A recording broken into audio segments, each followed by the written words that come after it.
Puji Tuhan, pertama-tama saya ingin ucapkan terima kasih terlebih dahulu kepada seluruh panitia yang sudah bekerja keras untuk menyelenggarakan acara ini. Dan saya juga percaya apa yang Tuhan rancangkan untuk acara ini akan Tuhan genapi sepenuhnya di sepanjang hari ini. Setuju ya Bapak Ibu ya? Amin ya? Oke. Untuk mengawali pembahasan kita pada saat ini, mungkin pertama-tama saya mau kita sama-sama bisa sepakat bahwa tujuan kita mengadakan acara seminar pada hari ini adalah untuk kita bisa mulai membedah, kita bisa mulai menggali dan memastikan kita memiliki kesamaan persepsi, kita memiliki kesamaan sudut pandang, kesamaan pemahaman berkaitan dengan tema yang sudah ditetapkan, yaitu lewat kesatuan tubuh Kristus kita bersama-sama akan membangun manusia batiniah kita. Haleluya. Nah, sebelum kita menggali secara lebih lanjut tentang hal ini, saya mengajak untuk kita memulai dengan pembacaan sebuah ayat firman. Saya mengajak Bapak Ibu bisa membuka Alkitab masing-masing dalam kitab Kisah Rasul pasal yang ketiga, dan secara spesifik saya mau kita bisa membaca ayat yang ke-21. Kisah Rasul pasal yang ketiga ayat yang ke-21. Kalau semua sudah mendapatkannya, dan saya rasa Bapak Ibu semua pasti minimal membawa smartphone suci, tablet suci. Karena kayaknya sudah nggak ada yang bawa buku tebal Alkitab gitu. Ya, saya sendiri juga pakainya tablet. Anyway, mari saya ajak kita bisa baca sama-sama dengan bersuara. Oh, itu juga kayaknya ada lah. Ada bukan sih itu? Oke. Kayaknya itu materi saya. Jangan dimunculin dulu dong. Ketahuan nanti. Ya, kalau bisa dimunculkan yang Kisah Rasul 3 ayat 21 dulu. Oke, biarkan operator main-main dengan komputernya. Mari saya ajak kita baca sama-sama ayat yang ke-21. 1, 2, 3. Kristus itu harus tinggal di sorga sampai waktu pemulihan segala sesuatu, seperti yang difirmankan Allah dengan perantara nabi-nabinya yang kudus di zaman dahulu. Amin. Bapak Ibu, kalau mengikuti perkembangan zaman, pasti bulan September yang lampau antara tanggal 21, 22, 23 sampai 24, pasti Bapak Ibu mengamati bahwa sedikit ada kehebohan di antara orang-orang percaya, karena ditafsirkan pada tanggal-tanggal tersebut akan datang Yesus yang kedua kali. Walaupun ini sudah bukan yang pertama kalinya banyak pendeta membuat prediksi, entah yang membuat prediksi itu merasa didatangi Yesus atau karena otak-atik gotak-gatuk lalu kemudian keluar sebuah angka. Tapi saya mendapati ini bukanlah yang pertama kali. Setuju ya Bapak Ibu ya? Dan seperti yang sudah-sudah, walaupun orang merasa sangat yakin dan ada banyak yang merasa diyakinkan, pada akhirnya mereka harus menelan kekecewaan karena Tuhan masih belum datang juga untuk yang kedua kali. Tapi saya mau kita sama-sama sepakat bahwa walaupun tanggalnya masih ditunda, tapi kita sama-sama percaya Tuhan pasti datang kembali. Setuju Bapak Ibu ya? Tuhan pasti datang kembali untuk yang kedua kalinya. Tapi ada satu catatan yang menarik yang ditulis dalam ayat yang ke-21 ini. Alkitab jelas memberikan penegasan kepada kita bahwa Kristus itu harus tetap tinggal di sorga sampai waktu pemulihan segala sesuatu. Nah, dari ayat ini saya mau kita sama-sama bisa sepakat lagi bahwa tugas gereja sebetulnya bukan hanya memberitakan Injil. Tugas gereja juga meliputi proses membawa seluruh jemaat dan seluruh ciptaan mengalami pemulihan segala sesuatu. Yang setuju boleh ngomong amin dong. Nah, selama sekian waktu lamanya saya mendapati kita hamba-hamba Tuhan tanpa sadar merasa cukup puas kalau kita sudah berhasil membawa 1, 2 atau mungkin bahkan 10, 100 orang dari agamanya yang lama, atau istilahnya dari kegelapan, kita bawa bertemu dengan Tuhan Yesus, mengalami keselamatan jiwa, pindah masuk ke dalam terangnya yang ajaib. Dan kita berpikir, haleluya, kita sudah mengerjakan amanat Tuhan, perintah Tuhan untuk gerejanya. Tapi pagi hari ini saya mau kita sama-sama sepakat, Bapak Ibu, memenangkan jiwa itu barulah langkah awal. Setuju ya Bapak Ibu ya? Itu baru langkah awal dalam kita mengerjakan amanat agung. Karena ketika orang sudah masuk dalam terangnya yang ajaib, sudah menikmati keselamatan jiwa, sehingga kalau mati kita percaya orang itu pasti masuk surga. Tapi dalam menjalani kehidupan sehari-hari, orang-orang yang ada dalam pengayoman kita masih butuh dimuridkan, masih butuh bertekun dalam firman, masih butuh mengalami penyingkapan-penyingkapan firman yang membawa mereka menikmati pemulihan dalam segala aspek kehidupan yang mereka punya. Setuju Bapak Ibu? Nah, mungkin sebagian dari antara kita berpikir, apa yang dimaksud mengalami pemulihan dalam setiap aspek kehidupan? Saya meyakini bahwa sebagai orang percaya, sebagai anak Allah yang maha tinggi, harusnya, sama-sama kalau tidak keberatan kita ngomong harusnya kita sebagai anak Allah menikmati kehidupan yang dibedakan, menikmati kehidupan yang diistimewakan dari antara semua orang lain yang ada di atas muka bumi ini. Setuju Bapak Ibu? Coba saya mengajak untuk kita bisa melihat beberapa ayat Alkitab. Biarlah apa yang menjadi dasar berpikir kita, apa yang akan kita bangun jadi dasar keyakinan kita, semuanya betul-betul berfokuskan kepada prinsip kebenaran firman. Setuju ya? Coba buka sama-sama kitab Keluaran pasal yang ke-19. Ini adalah suara Tuhan yang Tuhan sampaikan kepada umat Israel setelah mereka dibawa keluar oleh Musa dari Mesir. Setelah mereka dimerdekakan dari perbudakan di Mesir, dan kemudian mereka ada di satu tempat di sekitar Gurun Sinai, Alkitab mengatakan Tuhan memberi arahan untuk Musa menyampaikan hal ini kepada umat Israel. Mari kita lihat sama-sama ayat yang keempat mulai. Keluaran 19 dari ayat yang keempat sampai ayat yang keenam. Alkitab bilang seperti ini, kamu sendiri telah melihat apa yang kulakukan kepada orang-orang Mesir, dan bagaimana aku telah mendukung kamu di atas sayap Raja Wali dan membawa kamu kepadaku. Jadi sekarang jika kamu sungguh-sungguh mendengarkan firmanku dan berpegang pada perjanjianku, maka kamu akan menjadi harta kesayanganku sendiri dari antara segala bangsa, sebab akulah yang empunya seluruh bumi. Ayat yang keenam, kamu akan menjadi bagiku kerajaan imam dan bangsa yang kudus. Inilah semuanya firman yang harus kau katakan kepada orang Israel.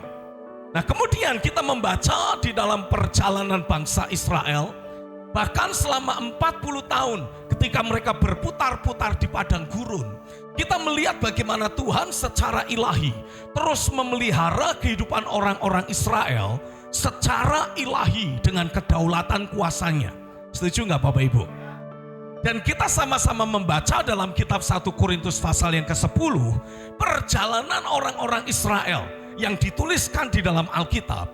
Ini adalah gambaran dari kehidupan orang-orang percaya yang hidup di era perjanjian baru, supaya apa yang pernah terjadi dalam hidup orang Israel menjadi pembelajaran buat kita yang hidup di era perjanjian baru, supaya kita tidak mengulang kesalahan yang sama. Setuju Bapak Ibu? Karena Alkitab mengatakan walaupun mereka dibawa keluar dari Mesir dengan tangan Tuhan yang dahsyat dan ajaib, tapi sebagian besar dari mereka, Alkitab bilang, tidak bisa menikmati tanah perjanjian. Ada satu generasi yang mati di padang gurun, tetapi generasi yang baru yang sudah mengalami perubahan hidup, ya, Alkitab menuliskan generasi baru di bawah kepemimpinan Yosua harus melewati sunat terlebih dahulu, dibawa kembali terhubung dengan perjanjian Tuhan, dan barulah ketika mereka menyeberang sungai Yordan, musuh pertama yang mereka harus hadapi langsung tembok Yeriko. Tapi lewat pengalaman tembok Yeriko, Tuhan datang secara pribadi memberi arahan kepada Yosua. Dan kemudian orang Israel dituntun mengikuti arahan Tuhan tersebut hanya dengan mereka muterin Yeriko sehari sekali. Dan pada hari yang ketujuh, 7 kali persis seperti arahan Tuhan. Saat mereka mendengar bunyi sangkakala ditiup, mereka harus bersorak-sorai dan tiba-tiba semua tembok itu roboh. Yeriko yang sepertinya mustahil ditaklukkan dengan mudah dikalahkan karena ketaatan orang Israel. Nah, ini semua Alkitab bilang dituliskan di dalam Alkitab supaya orang-orang percaya yang ada di zaman gereja atau zaman perjanjian baru bisa mempelajari hal tersebut, mengantisipasi tidak mengulang kesalahan yang sama, tapi bisa menikmati apa yang menjadi berkat, apa yang menjadi benefit, apa yang menjadi hasil dari ikatan janji yang Tuhan buat dengan Abraham dan umatnya, dan sekarang akan Tuhan turunkan kepada setiap kita. Yang setuju katakan amin. Itu sebabnya saya percaya, seperti yang dituliskan dalam Kisah Rasul 3 ayat 21 yang tadi kita baca, Kristus itu harus tetap ada di sorga sampai waktu pemulihan atas segala sesuatu terjadi di atas muka bumi ini. Barulah Kristus boleh datang untuk yang kedua kalinya. Setuju ya saudara ya? Nah, tapi permasalahannya, sekarang kita mulai masuk dalam sebuah permasalahan yang seringkali tidak kita sentuh. Permasalahannya, kehidupan orang-orang percaya sampai sejauh ini masih belum menjalani kehidupan seperti yang seharusnya. Dalam hidup orang-orang percaya sendiri sampai hari ini, saya mendapati ada banyak dari antara jemaat yang sampai sekarang masih terus hidup dalam pergumulan yang sama seperti yang dialami oleh semua orang lain di seluruh dunia. Satu contoh yang paling mudah, sekarang kondisi zaman secara ekonomi menjadi semakin sulit. Maka kita juga mendapati, ya di tengah jemaat juga mereka alami kesulitan ekonomi. Persembahan pun di gereja otomatis ikut drop gitu saudara. Jadi gereja juga kurang lebihnya mengalami masalah ekonomi juga.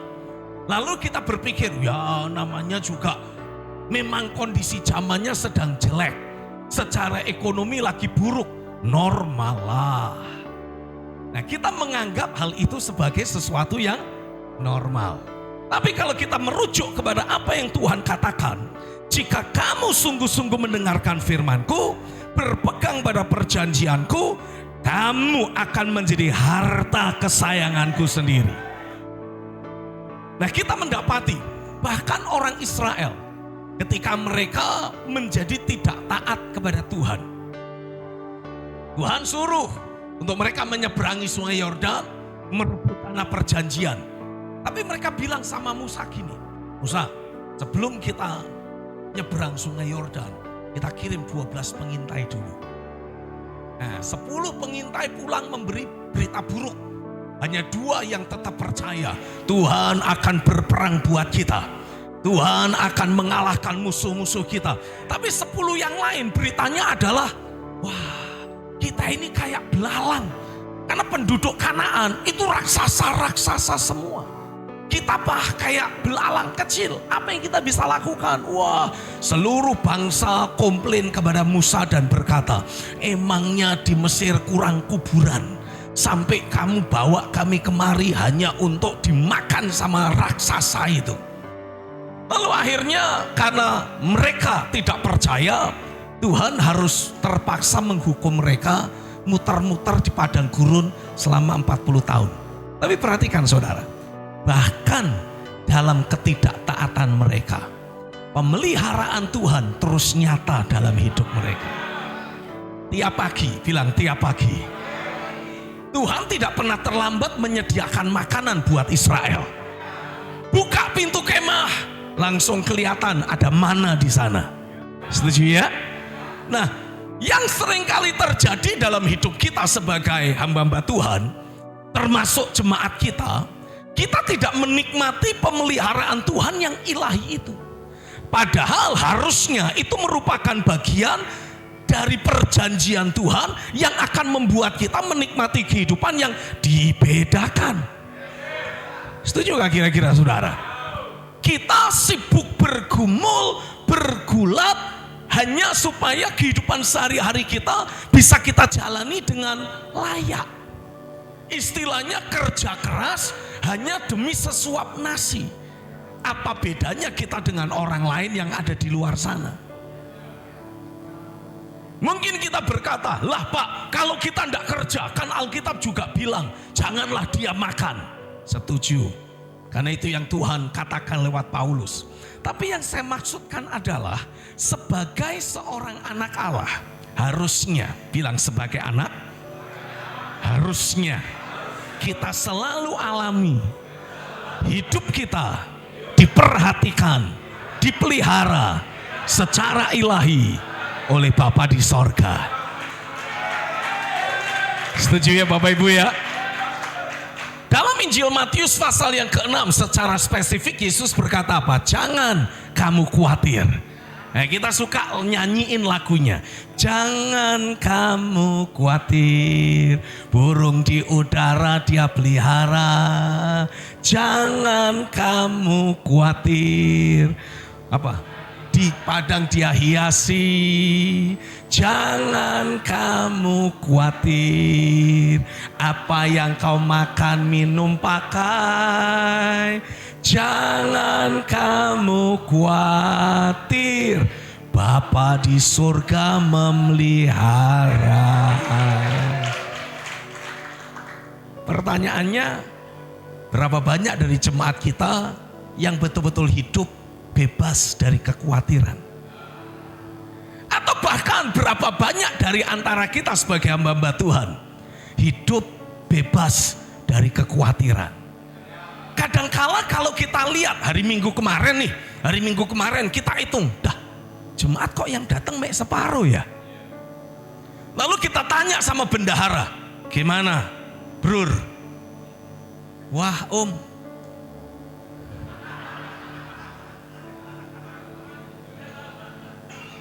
ini tanpa sadar kita sendiri jadi mulai khawatir. Nah mungkin Bapak Ibu berkata begini, Bapak sih nggak tahu apa yang kami alami. Enak Bapak pelayanannya di Jakarta, lahannya basah. Percayalah Pak, nggak basah lagi Pak, banjir. Serapannya sudah mulai banyak berkurang. Tapi saya mendapati gini saudara, masalah yang dihadapi di kota besar dan masalah yang dihadapi di kota kecil sama saja. Wong kita menghadapi iblis yang sama, setuju nggak kira-kira? Tapi kita juga punya Tuhan yang sama. Dan ini yang seharusnya menjadi dasar keyakinan kita. Karenanya dalam kesempatan kali ini, saya mau mengajak untuk kita menyatukan persepsi kita dulu. Setuju? Amin? Haleluya. Kita satukan persepsi kita dulu sebagai anak Allah. Harusnya kehidupan kita sehari-hari diistimewakan dan dibedakan oleh Tuhan. Lalu kalau kita loncat ke kitab Ulangan, coba kita lihat dulu kitab Ulangan pasal 28. Tuhan itu ya kasih janji yang luar biasa loh. Ulangan pasal 28 ayat 1 aja deh, kita baca ayat 1 aja deh. Ya, mari kita lihat sama-sama. Jika engkau baik-baik mendengarkan suara Tuhan Allahmu dan melakukan dengan setia segala perintahnya yang kusampaikan kepadamu pada hari ini, maka Tuhan Allahmu akan mengangkat engkau di atas segala bangsa di bumi. Ayo saya tanya, kita betul-betul percaya enggak? Enggak yakin. Ayo saya tanya hamba-hamba Tuhan, kita percaya ayat ini enggak? Atau kita mulai punya pemikiran, ya ayat ini untuk Israel lahiriah, kita ini kan orang Cirebon, beda kali gitu. Kalau kita masih mulai memberikan banyak excuses atau alasan-alasan hanya gara-gara kita tidak mengalami apa yang ditulis ini. Hari ini saya berdoa biarlah Tuhan terus bekerja dalam hidupmu. Tuhan membongkar dasar keyakinan kita dan mengembalikan kita kepada kesederhanaan iman yang harusnya kita miliki, sehingga kita menikmati realita kerajaan sorga dalam hidup sehari-hari kita. Amin Bapak Ibu. Karena kalau kita betul-betul percaya ayat ini dan kita tularkan apa yang kita yakini kepada jemaat, harusnya, bilang lagi harusnya enggak ada jemaat yang begitu-begitu terus. Dulu kita mendapati ada pemulung yang kita layani bertobat. Lalu kemudian jadi jemaat kita 10 tahun terus hidup mulung. Kita mungkin berkata, lah kan enggak ada dosa di sana Pak.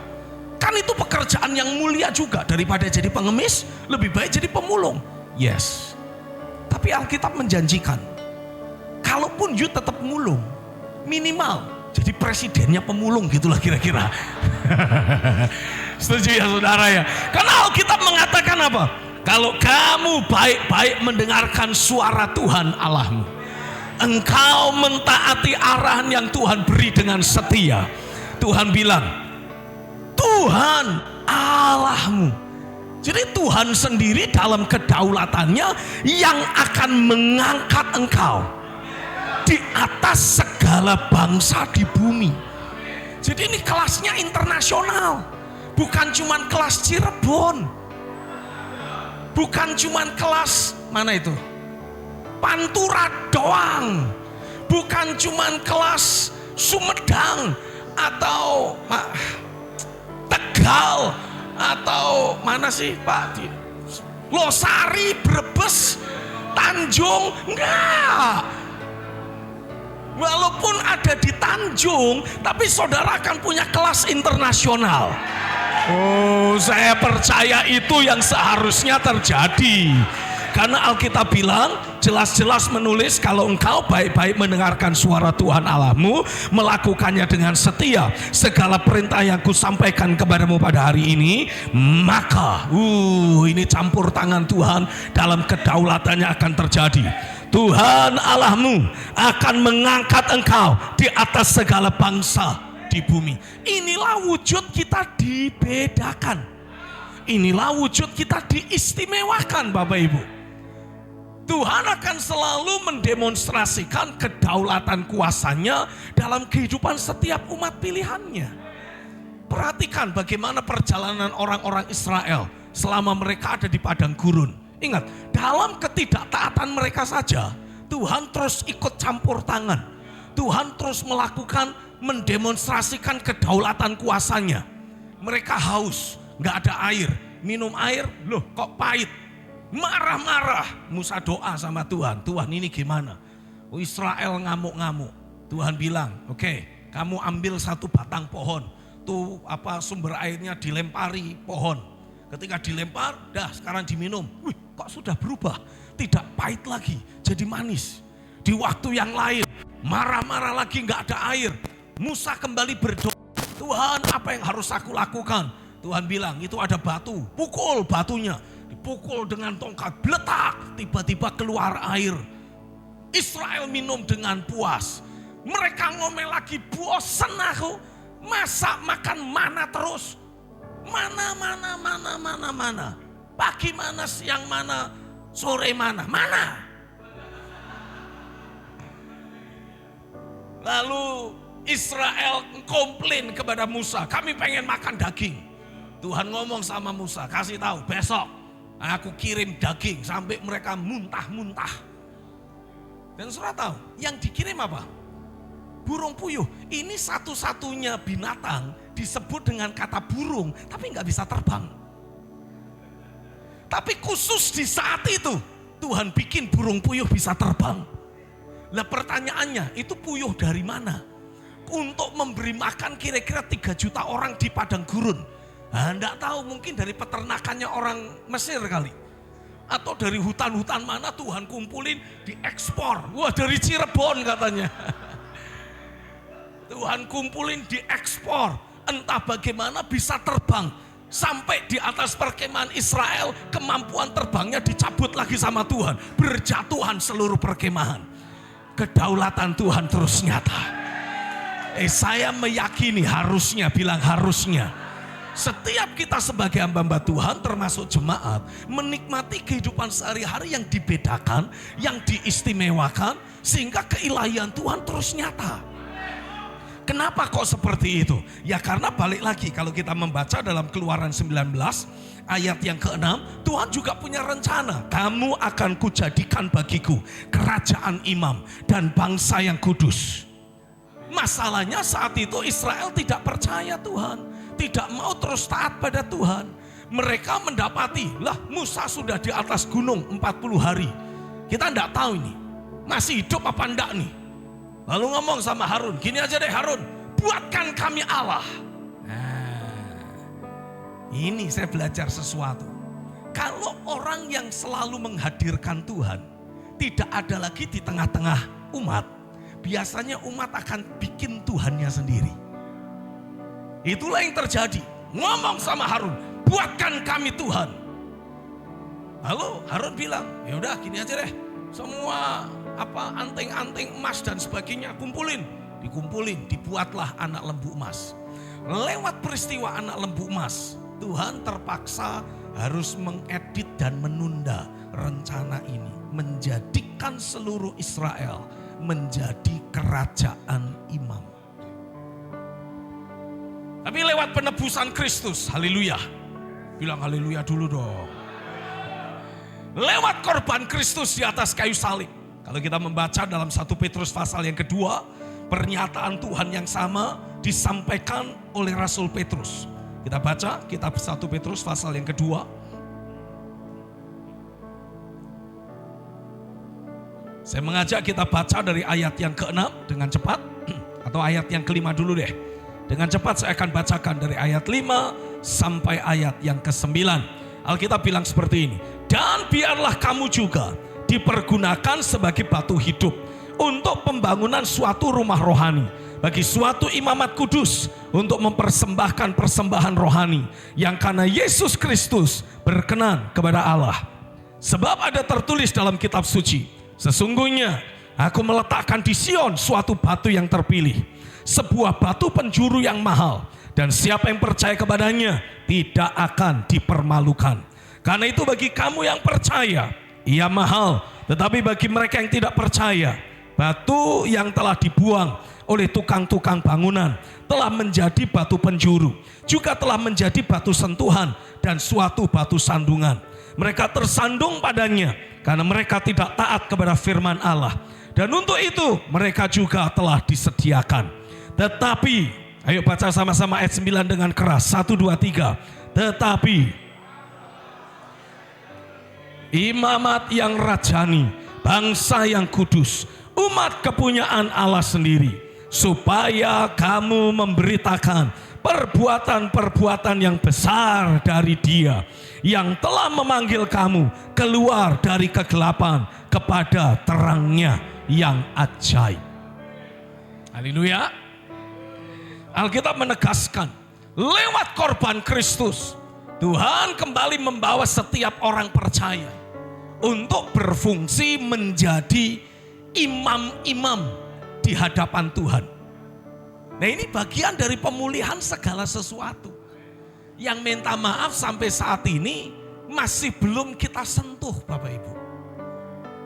Karena tanpa kita sadari, kita terlanjur punya sebuah paradigma yang kita warisi dari zaman gereja abad ke-8. Di saat gereja mengalami penurunan, degradasi, masuk abad ke-8.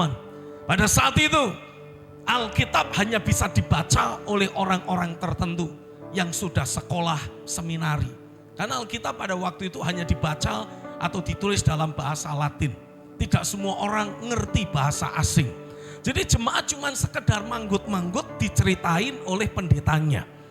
Nah, masalahnya tidak semua hamba-hamba Tuhan yang ada betul-betul punya hati untuk melayani Tuhan. Disebabkan karena saat itu gereja sudah dianggap sebagai institusi yang sangat berpengaruh. bahkan disandingkan menjadi penasehat para raja di Eropa sana. Maka dari sejak saat itu posisi dan profesi menjadi seorang pendeta adalah posisi dan profesi yang sangat-sangat terpandang, terhormat, dan dikejar banyak orang. Biasanya disitulah proses nepotisme terjadi. Jadi seorang imam, seorang uskup ingin memastikan anggota keluarganya menggantikan dirinya. You ada panggilan Tuhan, tidak ada panggilan Tuhan, iming-imingnya adalah kamu akan hidup terhormat bersama dengan seorang raja. Jadi dari situlah orang tidak lagi melayani berdasarkan panggilan Tuhan, tapi melayani karena iming-iming posisi dan jabatan. Sehingga sebagai akibatnya, apa istilahnya? Hati yang melayani itu semakin hilang. Sebagai akibatnya, pemimpin-pemimpin gereja yang ada pada masa itu mencari aman, gimana menyelamatkan dan memastikan posisinya terus aman. Jadi umat hanya dikasih sesuatu yang mereka butuh dengar, tapi bukan kebenaran yang seutuhnya. Maka sebagai akibatnya dari sejak masa itu kondisi gereja terus mengalami kemerosotan. Dahulu karunia-karunia roh sangat nyata. Tapi sejak pemimpin-pemimpin gereja tidak lagi melayani dengan kuasa Roh Kudus, tidak lagi hidup dengan hati yang melayani, karunia-karunia roh semakin menjadi pudar dan hilang. Lalu dari waktu ke waktu orang hanya sibuk menyelamatkan posisinya, tidak lagi berbicara tentang hati yang melayani. Jadi kalau ada jemaat yang mau melayani, mereka harus sekolah Alkitab dulu. Which is tidak semua orang pada waktu itu punya daya nalar dan kemampuan bersekolah seperti yang seharusnya. Sehingga sebagai akibatnya ya ayat-ayat Alkitab tidak pernah dipahami dan dibaca oleh jemaat. Pengetahuan firman semakin hari semakin merosot. Sehingga sebagai akibatnya muncullah sebuah istilah. Ada istilah jemaat awam. Bapak Ibu paham gak kira-kira istilah awam itu apa? Ayo. Bodoh, tidak terdidik. Ini jemaat yang tidak memahami firman, disebutnya jemaat awam. Nah konyolnya itu terbawa terus sampai sekarang. Sehingga bahkan yang melayani pun dibatasin. Dulu Alkitab menegaskan kamu adalah imam-imam di hadapan Tuhan. Engkau adalah orang-orang yang melayani di hadapan Allah. Semua orang punya keleluasaan menghadap hadirat Tuhan, bertemu dengan Tuhan, dan mengalami jawaban-jawaban doa setiap kali mereka meminta kepada Tuhan. Tapi lewat proses degradasi yang terjadi dalam gereja, orang kemudian mulai diberitahu, yang berhak melayani hanya kami, para imam. Disebutnya dengan kaum clergy, istilahnya begitu. Hanya orang-orang yang sudah pernah lulus sekolah Alkitab bisa membaca Alkitab dalam bahasa asing. Dan itu biasanya dikelompokkan. Nah kemudian muncullah istilah suku Lewi. Hanya para full timer, hanya orang-orang yang sudah memberi diri dikhususkan untuk melayani. Hanya mereka inilah para imam di hadapan Tuhan. Kamu semua hai jemaat, engkau adalah jemaat awam. Nah ini repot. Tapi Alkitab memberikan penegasan kepada kita. Pak Petrus berkata kepada jemaat, kamulah bangsa yang terpilih. Kamulah imamat yang rajani. Kembali merujuk kepada apa yang Tuhan janjikan kepada orang-orang Israel dalam Keluaran pasal 19. Aku akan membuat engkau menjadi kerajaan imam. Artinya apa? Ya semua penduduknya adalah para imam. Nah kalau semuanya para imam, artinya semua berhak melayani Tuhan. Dan harus melayani Tuhan. Setuju gak kira-kira Bapak Ibu? Nah ini yang seringkali tidak tersentuh. Sehingga sebagai akibatnya untuk bermanifestasinya pelayanan tubuh Kristus akan selalu sulit. Kenapa? Karena tubuh Kristus itu bukan cuma pendetanya Bapak Ibu. Tubuh Kristus artinya seluruh orang percaya. Nah kalau dari antara orang-orang percaya ada yang masih terus hidup dalam pergumulan. Ada dari antara orang percaya yang untuk hidup sehari-hari saja dia itu masih penuh dengan masalah, tekanan, pergumulan. Lalu ada segelintir yang sudah mengalami terobosan. Bagaimana kita bisa berkata kita adalah tubuh Kristus? Karena yang namanya satu tubuh harusnya sehat dong. Setuju ya saudara ya? Untuk tubuh Kristus seperti yang dinubuatkan dalam Wahyu pasal 12. Bisa membawa pemulihan atas segala sesuatu. Menggembalakan bangsa-bangsa dengan gada besi. Mau tidak mau setiap anggota tubuh, katakan setiap anggota tubuh harus menikmati aliran kehidupan yang ilahi. Dan aliran kehidupan ilahi itu harus nyata dalam setiap orang percaya. Yang setuju katakan amin. Jadi kalau saudara alami zaman Tuhan sebagai pemimpin, harusnya, bilang harusnya. Harusnya seluruh jemaat juga dengan mudah alami zaman Tuhan. Nah masalahnya kan selama ini kita seringkali berkata begini. Ya ini kan kelasnya hamba Tuhan. Nah ini kelas jemaat lain lagi. Tidak boleh Pak. Harusnya apa yang kita hidupi sebagai pemimpin, itulah juga yang dihidupi oleh jemaat. Sehingga sebagaimana kita pemimpin alami zaman Tuhan, jemaat alami zaman Tuhan. Hidup kita pemimpin dipelihara dengan cara yang ilahi, jemaat juga alami pemeliharaan yang ilahi. Setuju Bapak Ibu ya? Nah ini adalah bagian dari pemulihan atas segala sesuatu yang sampai sejauh ini belum termanifestasi. Makanya saya tidak percaya Yesus akan datang dalam waktu dekat ini. Bisa minggu depan, bisa hari ini, bisa nanti malam. Enggak.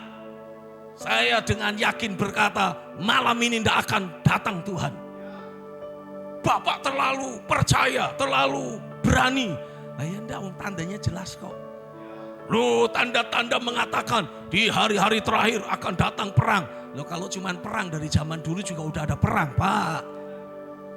Ada banyak bencana alam. Dari zaman dulu juga banyak bencana alam. Lalu apa yang harusnya kita jadikan patokan? Harusnya Yesus baru datang kalau pemulihan atas segala sesuatu sudah terjadi. Setuju ya? Amin ya? Ini yang saya mau kita garis bawahi. Jadi kalau kita ingin memastikan ada kesatuan tubuh dan pemulihan atas segala sesuatu terjadi, mau tidak mau kita harus kembali kepada akar perjalanan iman kita. Saya mengajak untuk kita sama-sama belajar memahami. Sebelum Tuhan pakai kita membawa pemulihan atas segala sesuatu, saya yakin pertama-tama kitalah dulu yang harus dipulihkan. Setuju Bapak Ibu? Sebelum kita melihat dan menikmati bagaimana campur tangan Tuhan akan berlaku secara ilahi dalam kehidupan orang-orang di sekitar kita, saya percaya hal pertama yang harus terjadi adalah tangan Tuhan harus bekerja dalam hidup kita duluan. Yang setuju katakan amin. Nah, saya belajar dalam Alkitab. Ketika bicara pemulihan segala sesuatu atau pemulihan dalam hidup ini, pertama-tama yang harus kita alami adalah roh itu harus dicurahkan dalam hidup kita. Coba saya ajak kita lihat beberapa ayat Alkitab. Mazmur 104. Kitab Mazmur pasal yang ke-104. Operator tolong siapkan ayat-ayat yang tadi saya kirim. Ya.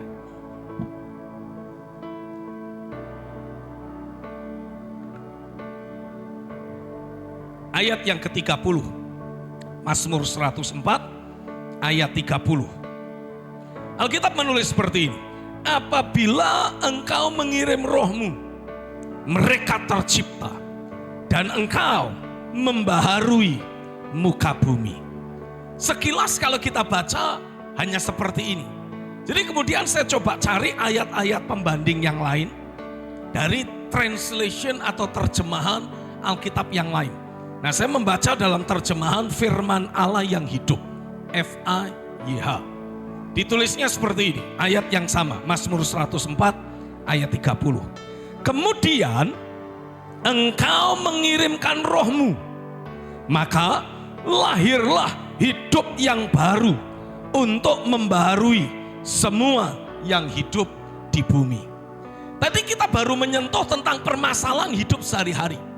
Kita belum menyentuh tentang degradasi, kerusakan, kehancuran yang dialami oleh seluruh makhluk ciptaan, termasuk dunia di sekitar kita, Bapak Ibu. Kita sama-sama meyakini dan kita sama-sama sepaham. Dunia di sekitar kita semakin hari semakin rusak, setuju ya? Cuman 2 orang, setuju gak kira-kira? Dunia di sekitar kita semakin hari semakin bertambah gelap. Dunia di sekitar kita semakin rusak. Tapi Alkitab menubuatkan, ketika Tuhan mengirimkan rohnya, Alkitab bilang dalam terjemahan firman Allah yang hidup, akan lahirlah hidup yang baru. Nah, lewat kehidupan yang baru itulah pembaharuan atas semua yang hidup di bumi akan terjadi. Simpan fakta rohani ini dalam hidup Bapak Ibu. Lalu saya membaca Mazmur 104 ayat 30 juga, tapi dari terjemahan versi mudah dibaca. Nah, ini enaknya kalau kita pakai Alkitab elektronik. Ya, saudara tinggal download saja berbagai versi terjemahan, ada banyak di sana. Kalau kita bawanya Alkitab yang buku itu kan bisa bertumpuk-tumpuk itu. Ya. Jadi saya membuka dalam terjemahan versi mudah dibaca. Bunyinya seperti ini. Bila engkau memberi nafas kehidupanmu, semuanya menjadi hidup. Dan dunia seperti yang baru lagi. Saya percaya Tuhan akan memperbaharui dunia di sekitar kita. Bumi ini akan Tuhan perbaharui kembali. Yang setuju ngomong amin dong. Memang dunia ini sudah rusak oleh karena dosa. Tapi kan Tuhan sudah menebus kita dari kuasa dosa. Dan Tuhan mengendaki lewat hidup kita, katakan lewat hidupku, akan terjadi pemulihan, pembaharuan atas orang-orang yang berinteraksi denganku dan dunia di sekelilingku. Setuju amin? Yesus mengajarkan sebuah doa yang sering kita kenal dengan sebutan doa Bapa kami. Dalam salah satu doanya Yesus berkata seperti ini. Datanglah kerajaanmu, jadilah kehendakmu. Di mana saudara? Di bumi, seperti di sorga. Ini adalah bagian dari pemulihan yang Tuhan mau untuk kita kerjakan. Kita membuat dunia ini tidak terus-menerus jadi rusak dan jahat. Kita bawa dunia ini jadi seperti di sorga. Dan kalau kita merujuk kepada istilah gereja, bahasa Yunaninya eklesia. Seringkali kita memahami istilah eklesia itu hanya dengan sebutan dipanggil keluar. Lalu kita berikan penjelasan, oh maksudnya dipanggil keluar dari kegelapan, masuk pada terangnya yang ajaib. Tapi sebetulnya istilah eklesia itu bukan istilah kerohanian Bapak Ibu. Di zaman Yesus hidup, eklesia itu adalah istilah politik, pemerintahan. Kalau di zaman sekarang, eklesia itu adalah DPR atau DPRD. Jadi ini lembaga pemerintahan. Memang ini adalah lembaga dari orang-orang yang terpilih. Enggak semua kita ngaku-ngaku anggota DPRD toh. Loh kok pada diam semua, aminin lah. Kan kalau mau jadi anggota DPR atau DPRD kan lewat pemilihan. Harus kampanye begini begitu. Baru nanti disahkan, ya inilah anggota dewan yang terhormat. Kan gitu saudara. Nah, sebagai anggota dewan atau DPR, DPRD, tugasnya apa? Tugasnya membuat sebuah undang-undang. Tujuannya untuk apa? Untuk memastikan daerah di mana DPRD itu ada bisa terbangun, terselenggara dengan baik, mengalami kemajuan-kemajuan di segala bidang. Kan gitu saudara. Ya walaupun tujuan itu sepertinya jauh panggang dari api. Amin. Tapi Tuhan mengendaki kita sebagai gereja, sebagai eklesia, kita juga akan bisa menyatakan hukum-hukum Tuhan dan memastikan dunia di sekitar kita harusnya jadi sama seperti di sorga. Sorga jadi nyata di sekitar kita ini. Amin Bapak Ibu. Itulah yang menjadi tugas dari eklesia. Itulah yang menjadi tugas kita sebagai gereja Tuhan. Nah, balik lagi ke Mazmur 104, Alkitab memberikan penegasan. Pemulihan segala sesuatu baru akan terjadi kalau para agen pembawa pemulihan itu sudah siap. Nah, siapa agen pembawa pemulihan? Kita sebagai orang percaya. Bagaimana cara Tuhan mempersiapkan kita? Dia lepaskan rohnya. Nah, saya membaca ayat yang sama dari terjemahan The Passion. Ini terjemahan berbahasa Inggris. Kalau tadi yang firman Allah yang hidup itu terjemahan berbahasa Indonesia. Versi mudah dibaca juga berbahasa Indonesia. Tapi dalam terjemahan The Passion saya akan bacakan terjemahannya saja. Gak tahu udah ada belum? Tolong dimunculkan. Dalam terjemahan The Passion bunyinya seperti ini. Ketika engkau melepaskan angin rohmu, kehidupan tercipta. Siap untuk membaharui kehidupan di atas bumi. Ini adalah pola kerjanya Tuhan. Kalau kita sebagai hamba-hamba Tuhan, pengen betul-betul bisa berfungsi seperti yang Tuhan kehendaki. Sebagai gereja, katakan sebagai gereja. Kita membawa, yang keras dong sama-sama, sebagai gereja kita membawa pemulihan atas segala sesuatu. Amin. Karena tujuan kesatuan gereja itu bukan cuma kumpul-kumpul, Pak. Tujuan dari kesatuan gereja supaya lewat gerejanya sorga jadi nyata di bumi ini. Pemulihan segala sesuatu terjadi. Setuju ya? Amin ya. Jadi pemulihan tubuh Kristus is not the end. Itu justru starting point kita. Bukan kalau kita, nah sekarang kita sudah bersahati bersatu. Lalu kita bisa nyanyi, kau sahabatku, kau saudaraku. This is it, inilah dia, haleluya. No, itu baru permulaan. Tujuan Tuhan adalah membawa pemulihan atas segala sesuatu. Bumi ini tidak alami pemulihan hanya lewat satu gereja. Walaupun ini gereja jemaatnya ribuan. Tapi tidak mungkin satu gereja bisa membawa pemulihan atas segala sesuatu. Jadi harus ada manifestasi pelayanan tubuh Kristus itu dulu. Yang setuju katakan amin. Tapi dengan adanya pelayanan tubuh Kristus, kita bukan cuma mau kumpul-kumpul, Pak. Kita punya satu tugas. Tugasnya adalah membawa pemulihan atas segala sesuatu. Tapi menurut catatan dalam Mazmur 104 ayat 30 ini, sebelum pemulihan segala sesuatu terjadi, Tuhan harus mempersiapkan agen pemulihannya. Nah, agen pemulihan akan dipersiapkan lewat dicurahkannya Roh Kudus. Saya pengen membacakan satu ayat lagi dalam kitab Yesaya pasal 32. Yesaya 32. Ayat yang ke-15 mulai. Ayat 15 sampai ayat yang ke-20. Ayo kita baca sama-sama terlebih dahulu.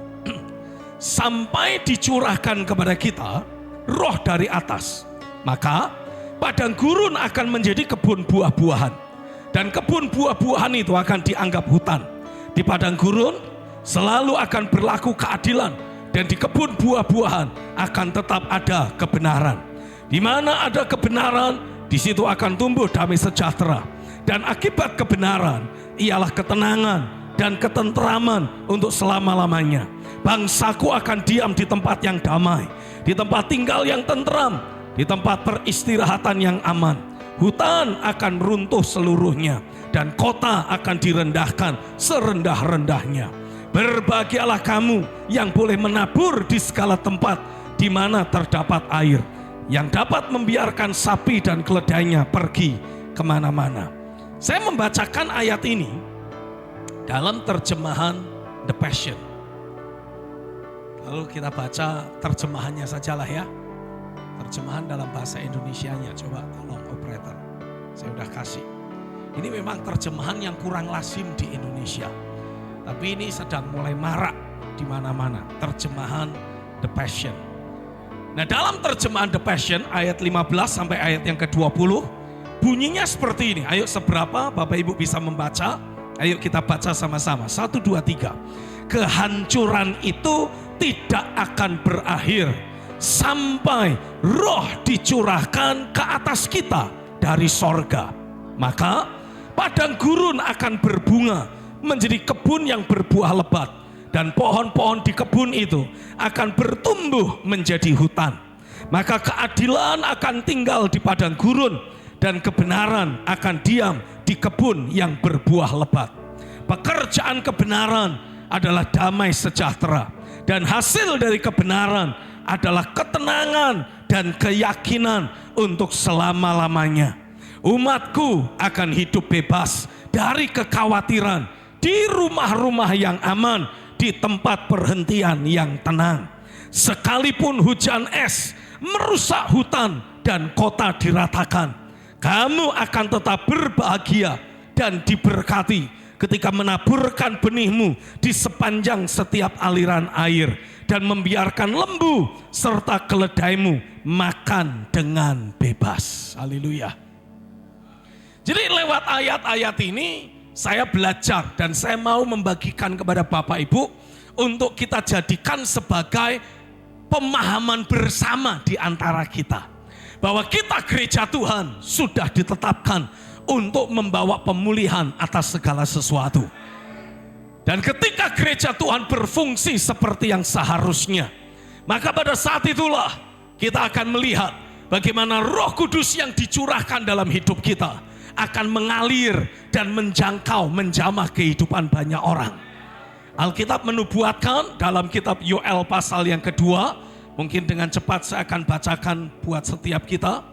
Yoel pasal yang kedua. Kalau kita membaca di dalam ayat yang ke-28, Alkitab menulis seperti ini. Ini nubuatan yang Yoel sampaikan. Kemudian daripada itu akan terjadi bahwa aku akan mencurahkan rohku ke atas semua manusia. Maka anak-anakmu laki-laki dan perempuan akan bernubuat. Orang-orangmu yang tua akan mendapat mimpi, dan teruna-terunamu akan mendapat penglihatan-penglihatan.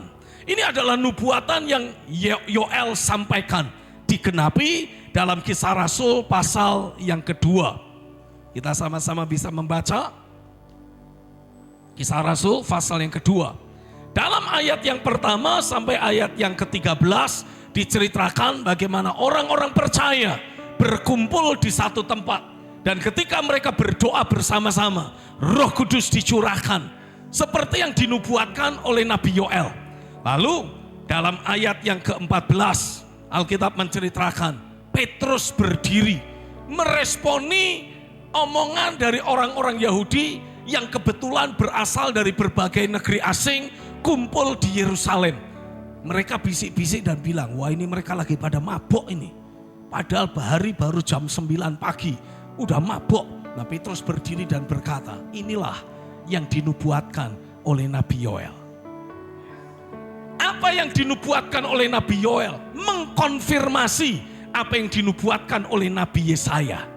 Mengkonfirmasi apa yang dituliskan dalam kitab Mazmur 104. Ketika roh dicurahkan, akan ada agen-agen pembawa perubahan yang dimunculkan.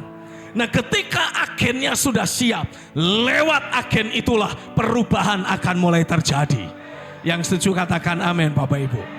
Nah kalau kemudian kita mempelajari kehidupan gereja Tuhan, kita mendapati dalam Kisah Rasul, setiap orang percaya, bilang sama-sama, setiap orang percaya adalah hamba-hamba Tuhan.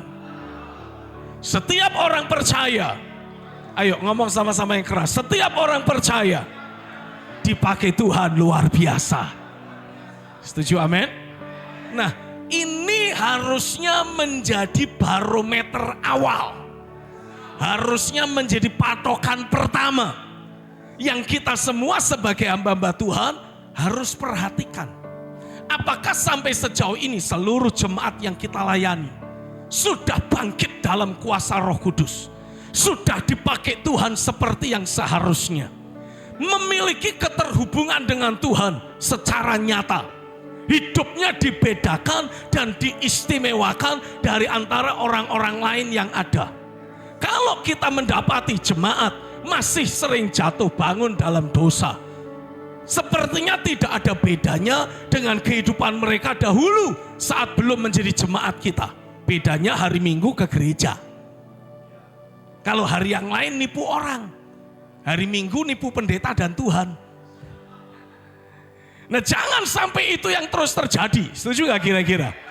Harusnya, bilang harusnya. Kita mendapati jemaat itu makin hari makin cinta Tuhan. Harusnya jemaat makin hari semakin alami Tuhan itu nyata. Harusnya setiap jemaat alami kalau mereka doa Tuhan selalu jawab. Harusnya kalau jemaat itu dibangun dalam firman, mereka akan mengalami Tuhan itu nyata. Kan Tuhan memberi pernyataan, kamu bangsa yang kudus, imamat yang rajani. Terus apa saudara? Umat kepunyaan Allah sendiri. Untuk apa? Untuk apa? Memberitakan perbuatan-perbuatan Tuhan yang besar. Nah, apa yang mau diberitakan kalau kita tidak ngalami apa-apa? Jadi harusnya, bilang lagi harusnya. Seluruh jemaat, bilang seluruh jemaat. Sama-sama lah, mungkin memang gak biasa Bapak Ibu, tapi saya mau kita membiasakan diri. Setuju ya? Soalnya kalau saya ngomong sendiri Bapak Ibu cuma diem, takutnya nanti Bapak Ibu akan lihat tiba-tiba saya berubah jadi 2. Atau berubah jadi 3. Lalu tiba-tiba hilang, kan repot saudara. Ya. Tapi kalau Bapak Ibu sambil ngomong kan minimal kitanya gak ngantuk. Dan kita kalau ngomongnya cukup keras, bikin teman kita ikut terjaga.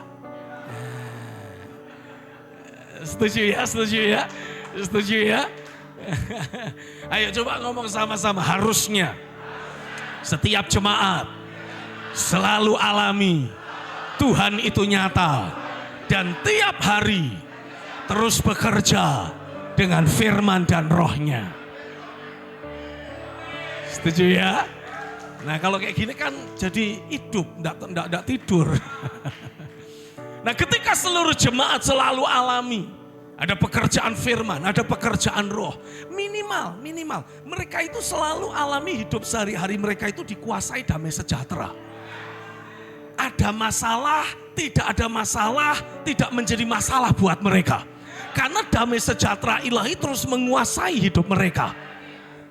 Orang lain punya masalah, wah udah pusing, sudah kalang kabut, overthinking, gak bisa tidur, gak suka makan. Nah kalau jemaat tetap menjalani hari dengan sukacita, senyum yang lebar terus ada.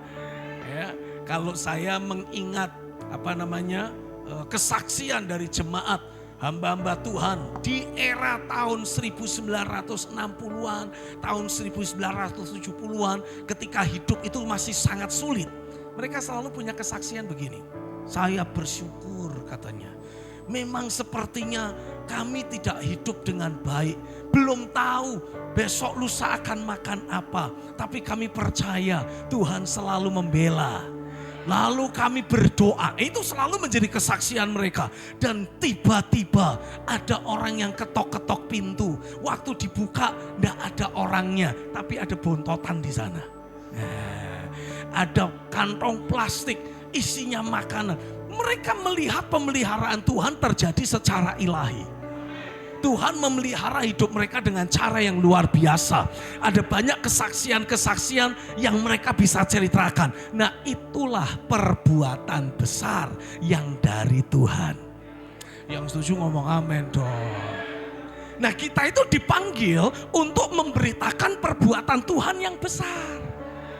Tapi masalahnya sampai sejauh ini saya mendapati ketika kita menghadapi masalah kita sudah kalang kabut, kita bingung, kita resah, gelisah, tidak ada damai sejahtera, doa nggak tenang, lalu akhirnya minta konseling dengan Pak Pendeta, habis di konseling juga masih hatinya gelisah, nggak tahu besok mau makan apa dan tidak ada kesaksian sama sekali. Akhirnya apa yang terjadi? Pinjol. Kesaksian jemaat apa?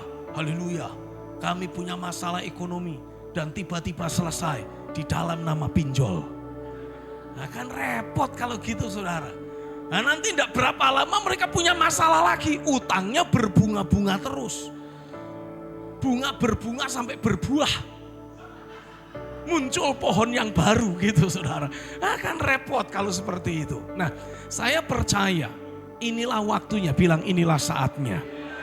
Ada sesuatu yang ilahi Tuhan lakukan sekali lagi atas hidup hamba-hamba Tuhan, kehidupan jemaat yang ada di Cirebon dan sekitarnya. Setuju, amin? Ketika panitia meminta untuk saya membahas tentang tema yang ada, saya berdoa sungguh-sungguh dan saya betul-betul minta kepada Tuhan supaya Roh Kudus bekerja dalam hidup setiap kita. Ada penyingkapan-penyingkapan firman yang kembali bekerja dalam hidup kita. Membawa kita bukan hanya sekedar tahu hal yang baru, tapi membawa kita mengalami Tuhan itu nyata. Dan dia masih terus bekerja. Karena kalau kitanya belum mengalami apa-apa, gimana kita bisa berbagi dengan jemaat? Setuju, amin? Kita nggak bisa membawa jemaat hidup berkemenangan kalau kita sendiri masih kalah, Bapak Ibu. Tapi saya percaya kalau kita alami zaman Tuhan, kita alami pekerjaan Roh Kudus, ada penyingkapan firman, dan lewat penyingkapan firman terjadi terobosan dalam hidup kita. Oh, saya yakin kita akan melayani jemaat dengan cara yang berbeda. Ada impartasi iman yang terjadi. Bukan cuma membagikan iman. Kita tidak cuma berkhotbah tentang iman, tapi kita akan menularkan kehidupan iman. Saya berdoa itulah yang akan terjadi. Hidup dan pelayananmu tidak sama lagi, dan seluruh jemaat dibangkitkan dalam roh untuk menaklukkan masalah mereka. Amin. Sehingga dari hidup jemaat itu akan keluar banyak kesaksian tentang perbuatan besar yang Tuhan lakukan dalam hidupnya. Saya punya sedikit teori, tolong jangan dijadiin polemik, tolong tidak usah dijadiin sebagai apa istilahnya perdebatan yang tidak perlu. Gini, kita itu kan kenal ada 4 Injil, betul ya? Ada Injil Matius, Markus, Lukas, Yohanes. Apa itu Injil? Injil adalah kabar baik. Nah, saya punya teori, harusnya kita itu punya 5 Injil. Kita punya Injil Matius, Markus, Lukas, Yohanes, dan Injil Stephen. Injil Wim. Saudara boleh pakai namamu. Lu maksudnya apa itu, Pak? Yes. Kita mengalami sesuatu dengan Tuhan. Dan apa yang kita alami ketika kita ceritakan kepada orang lain, itu adalah kabar baik. Saya pernah punya masalah pada sakit penyakit fisik saya. Jadi sekali waktu Bapak Ibu, ini cerita. Sekali waktu saya bangun tidur, itu saya mendapati, saya lihat semua barang itu kok jadi 2 semua. Jadi rupanya ada masalah dengan mata saya, bukan barangnya yang masalah. Matanya bermasalah. Saya bawa ke dokter. Dokter cek, bingung enggak tahu sumbernya masalah dari mana. Jadi dokter akhirnya cuma bilang gini, karena saya kan terus tanya, ini dokter gimana sih? Masalahnya apa ini, Dok? Kalau saya matanya jadi berbayang semua gini. Akhirnya dokternya bilang, Bapak itu bola matanya mengeras. Oh, oke. Terus gimana dong? Ya, Bapak coba minum vitamin, coba minum obat, ini yang nanti saya resepkan. Terus saya tanya, kira-kira kapan bisa sembuhnya, Dok? Wah, enggak tahu. Lebih atau ini? Enggak tahu. Loh, maksudnya gimana? Ini ada kemungkinan sembuh atau tidak? Ya 50-50. Bisa sembuh, bisa enggak, Was. Gimana ini? Tapi ya sudahlah, karena sudah kadung bayar dokternya, jadi ya saya terima sajalah gitu ya. Saya pulang, resep ditebus, diminum, enggak sembuh-sembuh saudara. Masih terus berbayang. Lalu saya doa sama Tuhan, Tuhan, nih saya udah datang ke dokter, enggak ada jaminan. Tapi kan ada dokter Yesus. Jadi saya kemudian mulai berdoa, saya deklarasikan firman, saya pastikan semua perhatian dan fokus hidup saya tidak tertuju kepada sakit penyakit yang saya alami. Tapi mulai tertuju kepada Tuhan yang pernah berjanji bahwa oleh bilur-bilurku engkau sudah disembuhkan. Jadi saya ucapkan pernyataan firman, pernyataan iman, sampai damai sejahtera kembali menguasai saya. Nah, pada saat itu, saya merasa mendapatkan sebuah impresi. Kayak ada satu suara yang bicara dalam batin saya. Suara itu bilang seperti ini. Penyakit ini kan datangnya tiba-tiba. Iya Tuhan, saya bangun tidur tiba-tiba kok semuanya berubah jadi 2. Nah, lalu suara itu bilang lagi, akan pergi begitu saja. Amin Tuhan. Jadi saya percaya Tuhan itu masih terus berkata-kata sampai hari ini. Bukan berarti nanti ada tambahan Alkitab loh ya. Bukan. Bukan berarti Alkitab kita nanti akan tambah. Bukan. Tapi yang saya maksudkan Tuhan mengelaborate. Tuhan apa sih bahasa Indonesia? Elaborasi itu apa sih ya? Memberikan penekanan dan memberikan penegasan berdasarkan apa yang sudah tertulis. Nah, kan kalau kita buka Alkitab kan wah, semua yang ada di sana adalah firman Tuhan, setuju ya? Tapi kita kan butuh ada suara Tuhan yang spesifik. Firman yang spesifik berbicara untuk kebutuhan kita sekarang. Nah, Roh Kudus bekerja menghidupkan satu ayat, memberikan pengertian tentang ayat itu kepada saya. Itulah yang saya pegang sebagai suara Tuhan. Penyakit ini datangnya tiba-tiba, akan pergi begitu saja. Oleh bilur-bilurku engkau sudah disembuhkan. Amin Tuhan, saya percaya. Lalu saya mulai terus bersyukur, saya mulai terus mengucap syukur berdasarkan janji Tuhan itu. Berapa tahu yang terjadi? 3 hari nggak ada apa-apa. Minggu nggak ada apa-apa. Bukan sebulan, 10 hari. 14 hari. Suatu hari. Kalau saya nggak salah antara hari ke-15 atau hari ke-14. Kita lagi sarapan, saya sama istri lagi sarapan. Kita lagi ngobrol gitu ya. Ini sudah mulai kebiasaan ini, mata kelihatan 2 semua saudara. Karena udah 2 minggu. Lalu tiba-tiba saya mendapati, itu gelas yang ada di depan saya, tahu-tahu bergeser. Dan kemudian berubah jadi 1. Nangis. Lalu istri saya tanya, kenapa yang? Kenapa? Ini kenapa kamu? Saya menjelaskan. Selama ini kan mataku berubah jadi 2 itu. Melihat semuanya 2, lihat kamu pun jadi 2. Matamu jadi 4. Gitu. Tapi ini saya lihat semuanya kembali menjadi 1. Tuhan sembuhkan aku. Ini pengalaman pribadi. Tuhan melakukan sesuatu yang besar dalam hidupku. Nah, kalau saya cerita kepada saudara, ini adalah kabar baik yang saya sampaikan. Kabar baik bagaimana Pak? Yes, inilah kabar baik. Inilah Injil yang menyatakan bahwa Tuhan masih terus menjawab doa. Tuhan masih terus bekerja dan menjawab doa. Jadi kalau ada dari antara saudara yang sedang menghadapi masalah kesehatan, sedang menghadapi masalah dalam kesehatan saudara, kalau saudara mendengar ada orang yang menceritakan perbuatan besar Tuhan yang terjadi dalam hidupnya. Tuhan menjamah, Tuhan menyembuhkan, Tuhan bikin mujizat. Kan jadi menumbuhkan pengharapan iman.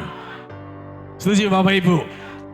Nah ini terjadi dalam hidup saya pribadi. Saya cerita ke orang lain, ini menjadi kabar baik. Inilah yang saya sebut Injil kelima.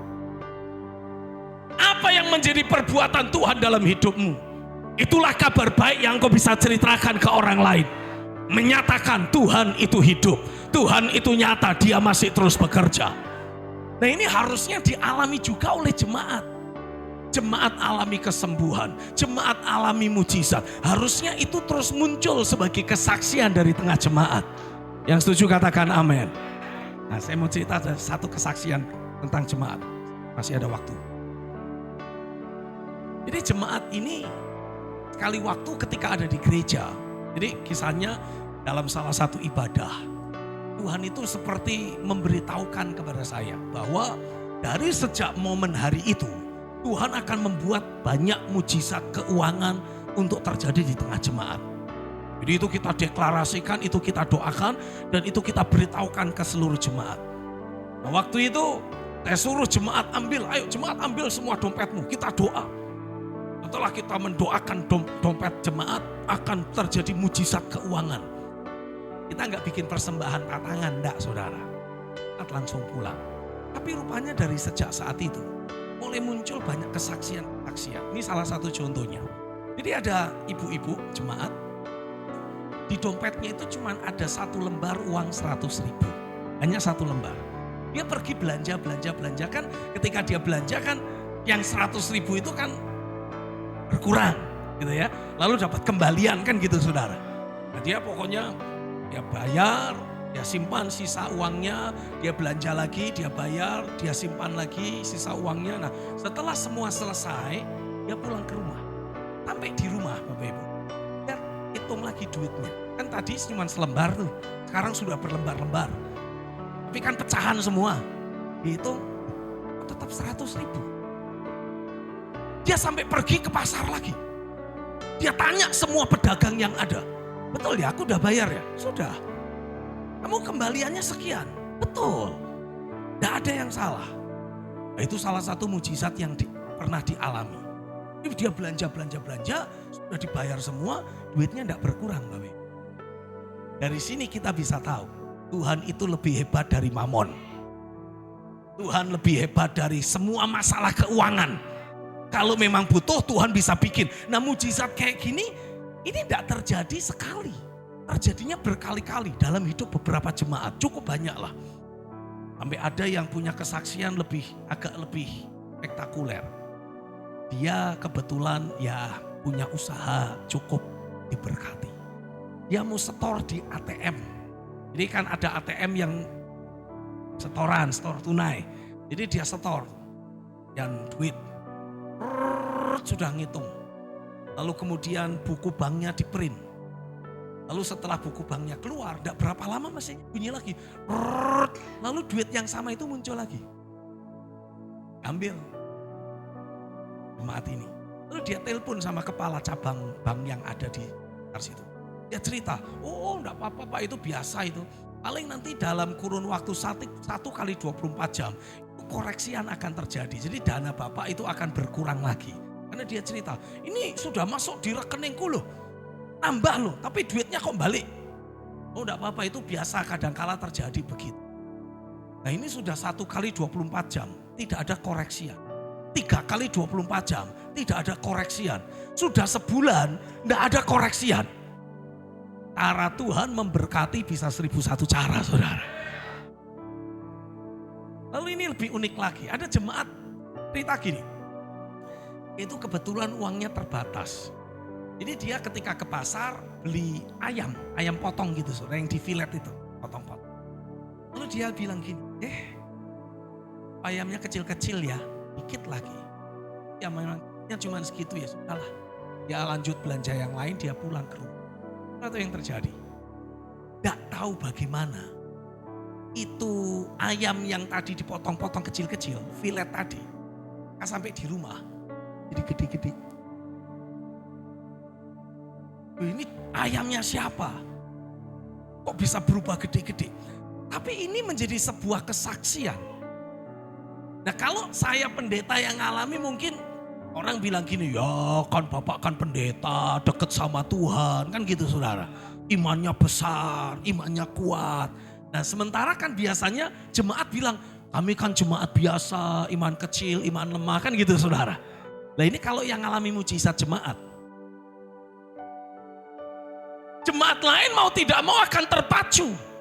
Jemaat lain mau tidak mau akan terpanggil. Lah kalau dia bisa, harusnya aku juga bisa. Karena kita menyembah Tuhan yang sama. Oh come on, setuju amen dong. Tuhan tidak pernah pilih kasih, Tuhan tidak membedakan orang. Kalau dia memberkati orang itu, aku pun harusnya ikut diberkati. Kalau Tuhan membuat hidupnya dibedakan, harusnya aku juga diistimewakan. Setuju gak kira-kira saudara? Nah ini yang seharusnya terjadi pada hari-hari ini. Harusnya itulah yang menjadi kesaksian dan pengalaman hidup setiap kita, termasuk jemaat yang kita layani. Mereka terus menikmati, Tuhan membedakan, Tuhan mengistimewakan, Tuhan membuat hidup kita penuh dengan mujizat, penuh dengan tanda ajaib, penuh dengan perkara yang supernatural. Karena Tuhan kan Tuhan yang ilahi. Dan dia masih terus bekerja sampai hari ini, setuju gak kira-kira? Nah ini masalahnya. Seringkali kita tidak mengalami itu semua karena kita sendiri sebagai gereja Tuhan atau sebagai para pemimpin, kita tidak mengalami. Ini masalahnya. Nah, kalau ditanya, kenapa kok kita sebagai pemimpin tidak mengalami berbagai mujizat keilahian Tuhan yang harusnya kita alami? Saya mau mengajak untuk kita menggarisbawahi kata manusia batiniah. Seringkali manusia batiniah kita itulah karena tidak dibangun sesuai dengan prinsip firman, kita jadi tidak menikmati banyak mujizat terjadi. Alkitab menegaskan ketika murid-murid bertobat, ketika orang-orang yang ada di Yerusalem bertobat, Kisah Rasul pasal yang kedua, Alkitab menulis, mereka langsung dibawa untuk bertekun. Coba ngomong sama-sama, bertekun dalam pengajaran rasul-rasul. Nah, yang dimaksud bertekun dalam pengajaran rasuli, artinya seluruh jemaat ini dibawa untuk mengalami pembaharuan akal budi. Konsep berpikir, dasar keyakinannya dirubah. Konsep berpikir, dasar keyakinannya diselaraskan dengan firman. Jadi mulai memiliki pikiran Kristus. Coba saya mengajak untuk Bapak Ibu bisa dengan cepat membuka ayat Alkitab. 1 Korintus pasal yang kedua. 1 Korintus pasal yang kedua. Sudah ketemu semua? Saya mengajak kita membaca dari ayat yang ke-9. Yuk kita baca sama-sama. 1 Korintus 2 dari ayat yang ke-9. 1, 2, 3. Tetapi seperti ada tertulis, apa yang tidak pernah dilihat oleh mata dan tidak pernah didengar oleh telinga dan yang tidak pernah timbul dalam hati manusia, semua yang disediakan Allah untuk mereka yang mengasihi Dia. Seringkali kita kutip ayat 9 doang. Padahal ini adalah kisah atau kutipan dari pernyataan Nabi Yesaya di era perjanjian lama. Ketika umat Israel memberontak di hadapan Tuhan. Mereka tidak tahu apa yang Tuhan sediakan. Pokoknya kita percaya Tuhan menyediakan. Karena tidak pernah terlihat, tidak pernah terdengar, tidak pernah timbul dalam hati. Tapi kita percaya Tuhan menyediakan.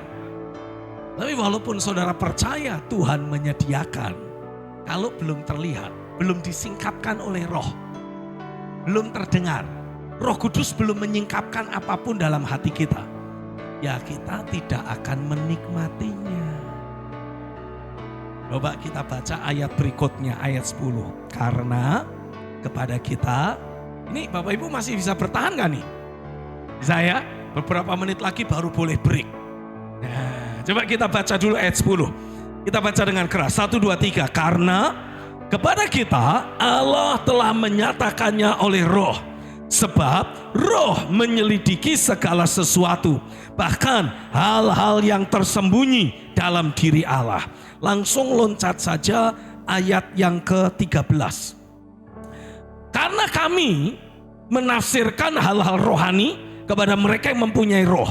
Kami berkata-kata tentang karunia-karunia Allah dengan perkataan yang bukan diajarkan kepada kami oleh hikmat manusia, tetapi oleh roh. Tetapi manusia duniawi tidak menerima apa yang berasal dari roh Allah. Karena hal itu baginya adalah suatu kebodohan. Dan ia tidak dapat memahaminya sebab hal itu hanya dapat dinilai secara rohani. Ayat 15, tetapi manusia rohani menilai segala sesuatu, tetapi ia sendiri tidak dinilai oleh orang lain. Sebab siapakah yang mengetahui pikiran Tuhan sehingga ia dapat menasehati dia? Tetapi kami memiliki pikiran Kristus. Jadi dari sini kita bisa mendapati Tuhan mengendaki agar setiap kita sebagai hamba-hamba Tuhan maupun orang percaya, kita ini bisa mewarisi pikiran Kristus. Kita ini bisa mulai menjadi manusia rohaniah yang bisa menilai segala sesuatu tapi tidak dinilai oleh yang lain. Kita bisa menangkap apa yang menjadi maksud dan tujuan Tuhan. Kita bisa mengetahui apa yang ada dalam pikiran Tuhan. Nah, itu semua membutuhkan manusia batiniah yang dibangun. Manusia batiniah yang dilatih, yang diasah. Kata membangun, kalau saudara membaca dalam kitab 1 Korintus pasal yang ke-14, ditulis dengan kata oikodomio, kata Yunani. Kata oikodomio punya pengertian seperti orang membangun rumah. Jadi pertama harus ada blueprintnya. Pertama-tama Bapak Ibu harus belajar menyadari bahwa kehidupan kita sebagai orang percaya itu pasti beda dengan kehidupan sehari-hari orang yang belum mengalami zaman Tuhan. Yang setuju katakan amin. Karena ketika kita terhubung kembali dengan Tuhan, artinya manusia batiniah kita ini kembali bisa berinteraksi secara langsung dengan Tuhan. Setuju nggak kira-kira Bapak Ibu? Artinya kalau kita berbicara, berkata-kata, Tuhan mendengar. Nah kalau Tuhan berkata-kata, kita pun harusnya mendengar. Nah masalahnya sampai sejauh ini, kita ini tidak pernah belajar membangun sebuah gaya hidup. Ini istilah bahasa Latinnya, coram Deo. Apa itu Pak? Coram Deo itu apa Pak? Itu bahasa Latin, istilah bahasa Latin. Artinya membangun hidup dengan sebuah kesadaran bahwa kita ini hidup di hadapan hadirat Tuhan. Selama ini kita diajarnya apa? Kita manusia berdosa, Tuhan ada jauh di sorga.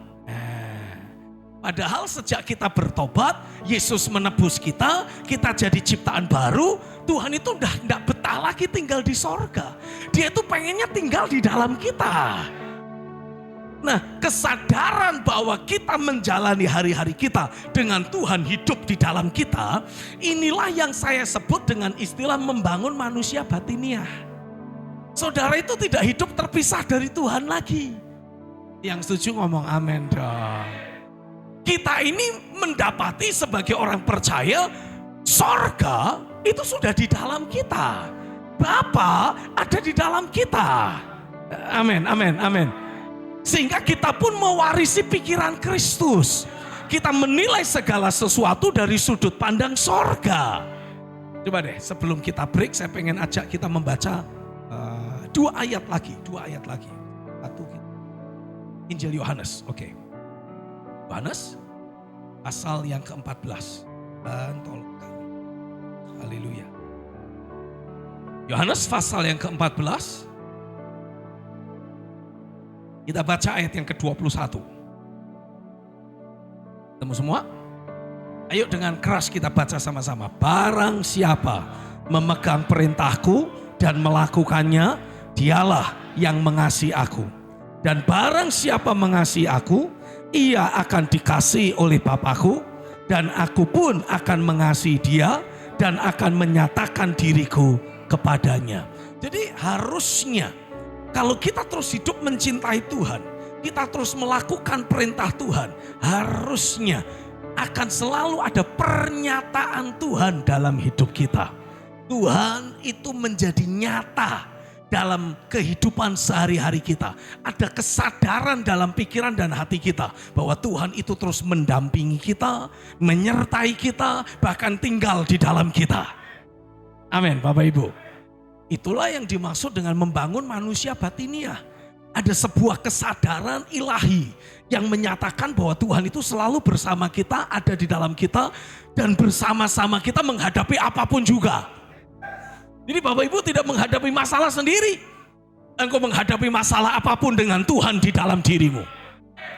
Lebih lanjut, langsung loncat ayat 23. Yohanes 14 ayat 23. Jawab Yesus, jika seorang mengasihi aku, ia akan menuruti firman-Ku, dan Bapa-Ku akan mengasihi dia, dan kami akan datang kepadanya dan diam bersama-sama dengan dia. Bayangin, Bapa di sorga mau diam di dalam kita.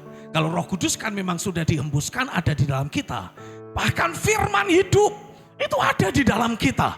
Jadi kita tidak lagi menjalani kehidupan sehari-hari sebagai manusia biasa.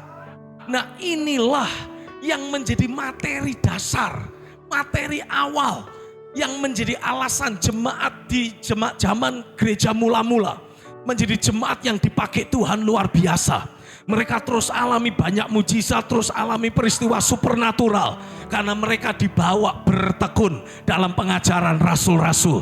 Apa yang diajarkan para rasul? Tuhan tidak lagi tinggal di sorga. Tuhan sekarang diam di dalam dirimu. Engkau bukan lagi manusia biasa. Hidupmu, tubuhmu adalah bait Roh Kudus. Tuhan berkenan diam di dalam dirimu. Engkau menghadapi apapun bukan dengan kekuatanmu lagi. Engkau menghadapi apapun dengan Tuhan di dalam dirimu. Makanya Paulus mengatakan seperti ini, jemaat. Kalau engkau ingin menjalani hari-harimu berbeda, pastikan engkau menjalani hari-harimu dengan memiliki perspektif yang lain. Kalau engkau ingin menjalani hari-harimu dengan kuasa kebangkitan terus menyertai dirimu. Kalau engkau mau menjalani hari-harimu dengan sebuah kesadaran bahwa Tuhan yang dahsyat itu selalu ada bersamamu, tinggal dalam dirimu dan bekerja lewat hidupmu, perspektifmu harus dirubah. Coba lihat satu ayat. Kitab Kolose pasal 3, ini ayat terakhir, janji deh. Kolose pasal yang ketiga. Ayo kita baca ayat 1 dan ayat yang kedua. Kolose 3 ayat 1 dan ayat 2. Karena itu, kalau kamu dibangkitkan bersama dengan Kristus, carilah perkara yang di atas, di mana Kristus ada, duduk di sebelah kanan Allah. Pikirkanlah perkara yang di atas, bukan yang di bumi. Nah, saya mencoba membaca terjemahan kitab Kolose 3 ayat 1 sampai 2 ini dari terjemahan Alkitab The Message. Jadi selain terjemahan Alkitab berbahasa Inggris King James Version, New King James Version, Amplified Bible, ini juga ada terjemahan The Message. Nanti Bapak Ibu bisa carilah di aplikasi Alkitab di online. Nah, dalam terjemahan The Message bunyinya seperti ini. Coba tolong operator bisa ditunjukkan yang bahasa Indonesianya aja lah. Saya udah translate ke bahasa Indonesia. Ada Kolose 3 ayat 1 sampai 2 dalam terjemahan The Message. Kemarin saya sudah kirim. Nah, saya bacakan aja deh untuk menghemat waktu ya. Bunyinya seperti ini. Jadi, jika kamu sungguh-sungguh ingin hidup dalam kehidupan kebangkitan baru ini bersama Kristus.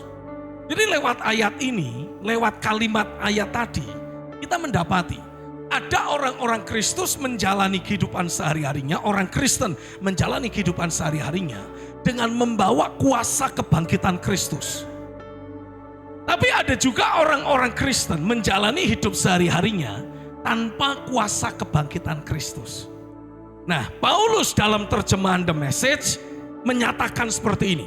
Jika kamu sungguh-sungguh ingin hidup dalam kehidupan kebangkitan baru ini, terjemahan bahasa Inggrisnya bagus. If you are serious about living this new resurrection life with Christ. Kalau engkau sungguh-sungguh ingin hidup dalam kehidupan kebangkitan baru ini bersama Kristus, bertindaklah seperti itu. Ada perintahnya. Kejar hal-hal yang dikuasai oleh Kristus. Kalau dalam terjemahan Alkitab terjemahan baru kita diterjemahkan dengan kata carilah perkara yang di atas. Nah, kalau dalam terjemahan The Message dibahasakan dengan kata kejar hal-hal yang dikuasai oleh Kristus. Jangan berjalan lesu dengan pandangan tertunduk, terpaku pada hal-hal yang ada tepat di depanmu. Dengan kata lain apa? Jangan fokus pada hal-hal yang lahiriah. Karena hal-hal yang lahiriah, data fakta lahiriah hanya akan membuat kita down, bikin iman kita padam, bikin kita merasa lemah, tak berdaya, sendirian dan semacam itu. Bukankah yang seringkali membuat kita berbeban berat? Kita ini terdistract, mengamati data fakta lahiriah. Sementara janji Tuhan mengatakan hal yang berbeda. Tapi kita mengalami kesulitan untuk percaya pada janji Tuhan. Kita lebih mudah percaya pada data dan fakta lahiriah. Inilah yang menjadi masalah awal. Kenapa jemaat tidak mengalami realita Tuhan? Karena banyak pendetanya terfokus pada data dan fakta lahiriah. Hari ini saya berdoa biarlah mulai hari ini mata hati kita dibuka oleh Tuhan. Kita betul-betul akan bisa melihat janji-janji Tuhan terjadi secara nyata. Di dalam nama Yesus, kehidupan manusia batiniahmu terbangun dengan kokoh, dengan kuat. Yang percaya katakan amin. Lebih lanjut ayat firman mengatakan, pandanglah ke atas dan waspadalah terhadap apa yang sedang terjadi di sekitar Kristus. Di sanalah pusat segala aktivitas. Lihatlah segala sesuatu dari perspektifnya. Inilah yang menjadi alasan kenapa engkau harus terus mengarahkan pandanganmu ke atas. Bukan ke bumi, mewarisi pikiran Kristus. Dan bukan terus menjalani hari-hari kita dengan membawa pola pikir dunia ini. Yang setuju katakan amin. Khusus ayat yang kedua, Kolose 3 ayat yang kedua. Dalam terjemahan The Passion ditulisnya seperti ini. Atau saya bacakan dari ayat satunya ya. Kebangkitan Kristus adalah juga kebangkitanmu. Itulah sebabnya kita harus merindukan segala sesuatu yang berasal dari atas. Sebab di sanalah Kristus duduk di tahtanya, di tempat segala kuasa, kemuliaan dan otoritas.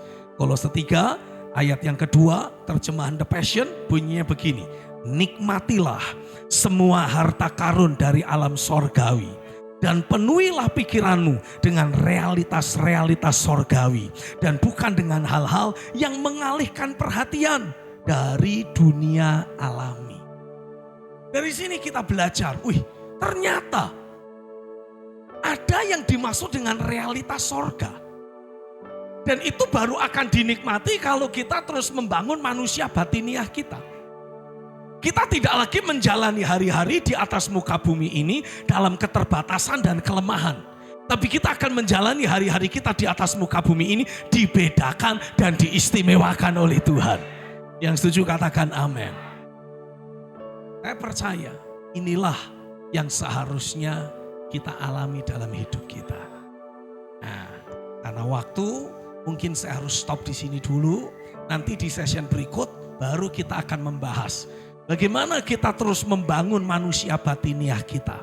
Dan apa yang seringkali menjadi alasan kita sebagai pemimpin kehilangan realitas sorga yang harusnya kita nikmati. Karena kalau kita baca dalam kitab Ibrani, ini janji deh, terakhir, beneran terakhir. Ya masih ada, saya nggak akan sampai lama-lama. Cuman 5 menit aja deh. Dalam ayat yang Ibrani 13 ayat yang ke-8 bunyinya seperti ini. Yesus Kristus tetap sama. Haleluya. Kita suka ayat ini, amin. Bacalah kalau gitu baca yang keras. 1, 2, 3. Yesus Kristus tetap sama. Baik kemarin maupun hari ini dan sampai selama-lamanya. Haleluya. Kita rindu ayat ini terjadi. Tapi seringkali tidak mengalami. Kenapa? Karena kita lupa ayat 7-nya. Mari kita baca ayat yang ke-7. Ingatlah akan pemimpin-pemimpin kamu yang telah menyampaikan firman Allah kepadamu. Perhatikanlah akhir hidup mereka dan contohlah iman mereka. Dalam terjemahan firman Allah yang hidup ditulisnya begini. Ingatlah akan pemimpin-pemimpin yang telah mengajarkan firman Allah kepada saudara. Renungkanlah segala kebaikan yang telah dihasilkan oleh hidup mereka. Dan usahakanlah untuk beriman kepada Tuhan seperti mereka. Baru ayat 8 bilang Yesus tidak pernah berubah. Dahulu, sekarang, dan selamanya. 2 ayat ini memberi kepada kita sebuah kunci. Kalau kita ingin seluruh jemaat menikmati kedaulatan Tuhan yang nyata, mereka membutuhkan kita sebagai pemimpin. Pertama-tama alami Tuhan itu nyata dan dia masih terus bekerja. Yang setuju katakan amin. Makanya ayat 7 menegaskan, ingat kepada pemimpinmu. Perhatikan kehidupan iman mereka. Contoh iman mereka. Bagaimana mereka mengalami terobosan. Bagaimana saat ada masalah mereka menaklukkan masalah dengan kuasa firman. Bagaimana saat mereka sakit, mereka alami kesembuhan karena pekerjaan Roh Kudusnya. Contoh iman pemimpinmu. Baru ayat 8 bilang, jemaat kamu alami Tuhan itu nyata. Yesus tidak pernah berubah dulu, sekarang, dan selamanya. Amin. Jadi jemaat tidak lagi boleh berkata iman besar, iman kecil, iman lemah, iman kuat. Kita sebagai hamba-hamba Tuhan juga nggak boleh lagi berkata, ya itu kan anugerah Tuhan buat Bapak. Loh, kalau itu anugerah Tuhan buat saya, ini akan jadi anugerah Tuhan buat saudara juga. Setuju ya? Amin ya. Loh, kan kita akan dikasih anugerah beda-beda. Yes, tapi Tuhan tidak pernah membeda-bedakan. Kalau saudara membutuhkan, Dia pasti akan memberikan. Karena Dia sayang kita, Dia menyertai kita, bahkan Dia ada di dalam kita. Setuju? Amin Bapak Ibu. Saya sebagai orang tua itu punya 2 anak. 2 anak saya punya karakter yang berbeda. Tapi walaupun mereka punya perbedaan minat dan keinginan, sebagai orang tua saya itu selalu berusaha memenuhi apa yang mereka butuhkan. Aku mau jadi orang tua yang baik. Tapi Alkitab mengatakan sebaik-baiknya kamu sebagai orang tua kalah dengan Bapa di sorga. Nah, Bapa di sorga tidak peduli kondisi keadaan kita. Alkitab bilang Bapa akan memberikan yang terbaik kepadamu. Sebelum kita minta, Bapa sudah menyediakannya. Yang setuju katakan amin dong. Karenanya saya mau, ayo kita belajar satukan persepsi kita, satukan pemahaman kita bahwa segala sesuatu di atas muka bumi ini membutuhkan jamahan dan lawatan Tuhan. Baru pemulihan akan terjadi. Tapi sebelum Tuhan pakai kita memulihkan semua yang lain, pertama-tama Tuhan harus memulihkan kita. Tapi untuk kita alami pemulihan kembali, kita harus pastikan kita selalu alami Tuhan itu nyata dan Dia terus bekerja. Yang setuju katakan amin.